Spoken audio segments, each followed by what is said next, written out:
Page 94, the Private Eye Podcast. Hello and welcome back to Page 94. My name's Andrew Hunter-Murray. If you've been listening to the podcast over the last 6 days, it will come as no surprise for you to hear that we are live at the Paul Foot Awards 2024. We've been speaking over the last 6 days to the hacks and teams of hacks who've been shortlisted for this year's awards.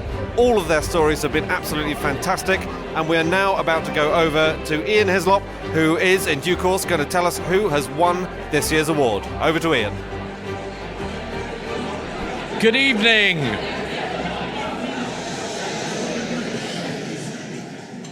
I'll open with an apology. Private Eye, in the last issue, we put in a picture of Ed Davey with the Liberal bus and rather childishly put next stop, Chessington World of Adventures. I'm terribly sorry. It was, in fact, Thorpe Park. You really can't make any of it up.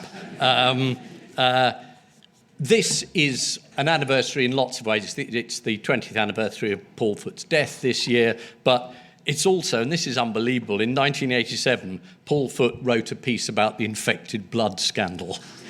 That's 1987. It is incredible sometimes how long journalism takes to work. I mean, Paul started this, and it was carried on by a very brilliant journalist at the Eye, Heather Mills, who's retired, and she managed to retire on the same day that the first inklings came through that justice would finally turn up. And we looked through it, and Paul started it, and Heather must have written hundreds of pieces. We went through the index. The sheer repetition necessary to get this sort of story into the public consciousness is amazing. This is an event where we try and be cheery. This is the event where we try and recompense for the street of shame, which basically tells you that everyone's been sacked, AI's taking over, clickbait's the way forward, you've been laid off, you're going online, which is the new euphemism. It's in the OED. The reference given is, as in, Piers has gone online. Anyway, tonight we get positive stories that actually make a difference, and I always find that incredibly cheering. This year, the judges have really pushed their luck. I mean, there is an extraordinary broad range of platforms and publications here. We have an entry from the House magazine, owned by Lord Ashcroft. Oh, great, thanks. Yeah, he really needs the money. Another entry from the Evening Standard, Lord Lebedev. Again, thank you very much, judges. He last wrote to me on the letters page, and it said, "Dear racist cunt."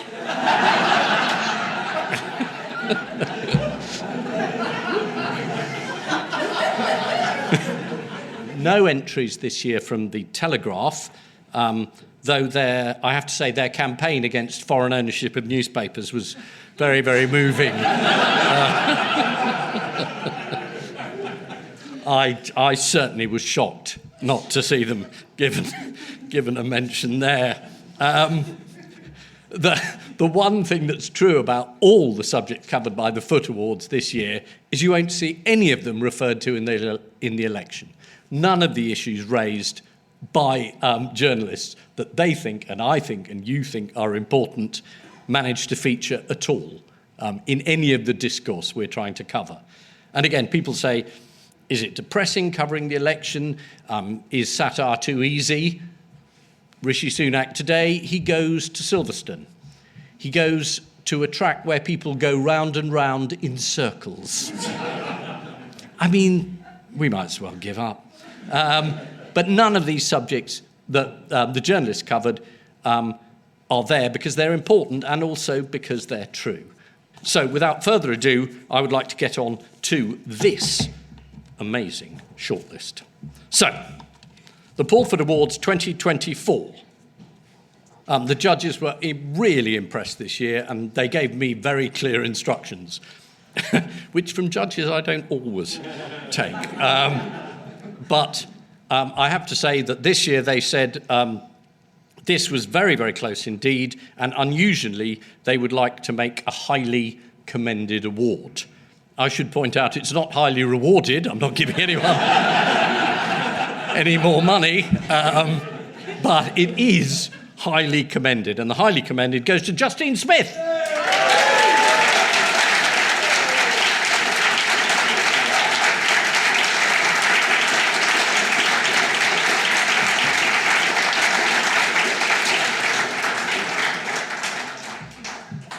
And the winner is Tristan Kirk from the Evening Standard. So could he come up? Would you like to say something?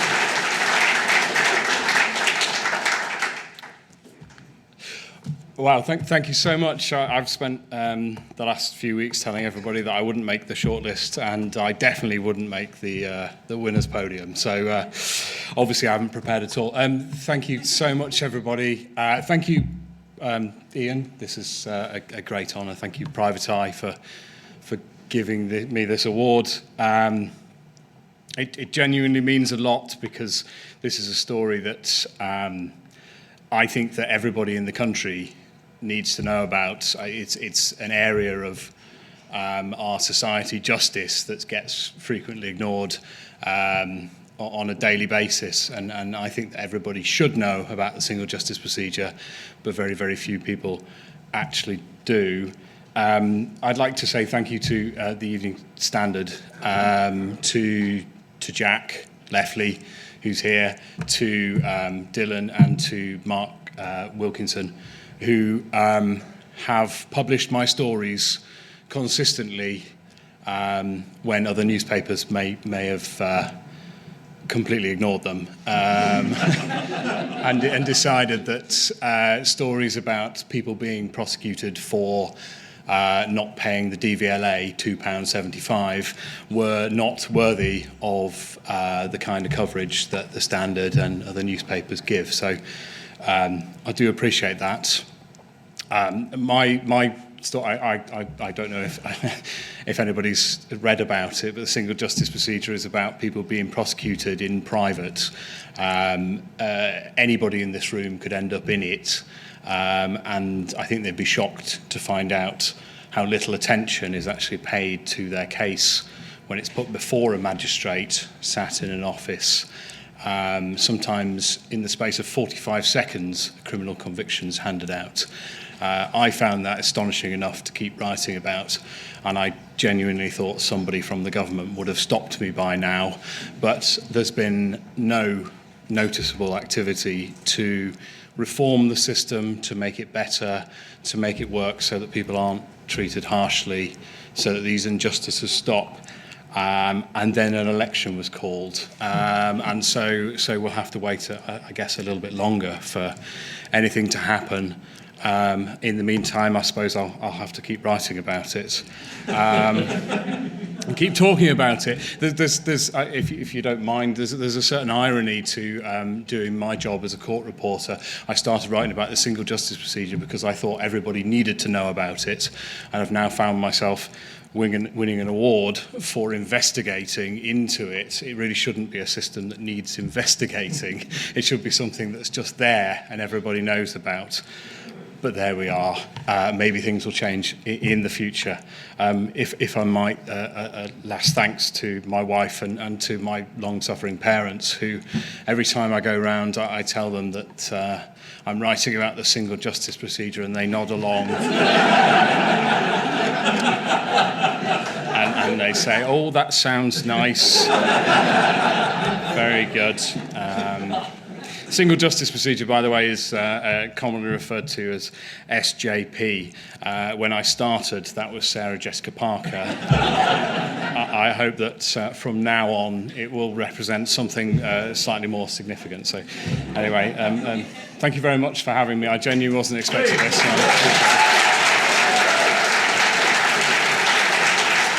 So we're here with Tristan Kirk, the winner of this year's Paul Foot Awards. Tristan, congratulations. It's a fantastic story.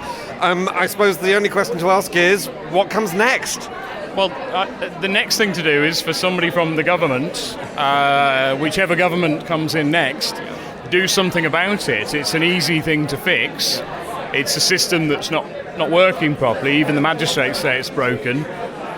Do something, because people deserve that. They deserve a system of justice that actually works rather than one that churns out injustices. Unfortunately, well, we haven't seen the Labour manifesto yet, but we've seen the Conservative one, and it doesn't really mention anything about the wider justice system, let alone the single justice procedure. Everyone's just reluctant to talk about it. Maybe now they will. Who knows? But as this goes out, there are a couple of days left for the Labour manifesto, so hopefully somebody from head office is listening and they might try and shove something in at the last minute. Is there anyone else who contributed to the story, just in case you missed anyone? Or lots of people, everybody who's within the system, whose story I told, they played obviously a significant part in this, and all those people who came forward to speak to me, all those magistrates who agreed to speak to me at some points, people who work within the system who provided that kind of information, just that insight into what's going on, because this is a system that is so cloaked in secrecy that it requires sometimes people to come forward, to bravely step forward and say, this is what's really going on, and that really helped. Yeah.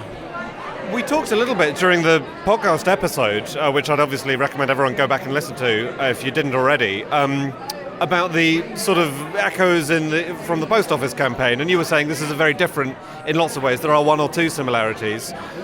Is there a grassroots campaign that like the one that we saw with the post office, or is it at the moment? Is it really just you?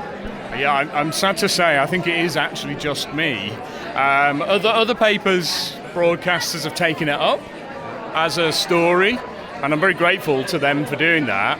But I think if anybody said within the journalistic community single justice procedure, unfortunately they'd point at me, and then that would be the end of the pointing, because it's such an area that's so difficult to get into that it's become niche, it's become specialist. It really shouldn't be specialist, but it is. And so, yeah, there's no grassroots campaign, and that's why I decided that it was enough was enough. I can't just do this quietly. Let's start putting it on social media, whipping up some attention, copying in some of these MPs who are in the areas where it's happening, put it right on their desk and say, look, what are you doing about it?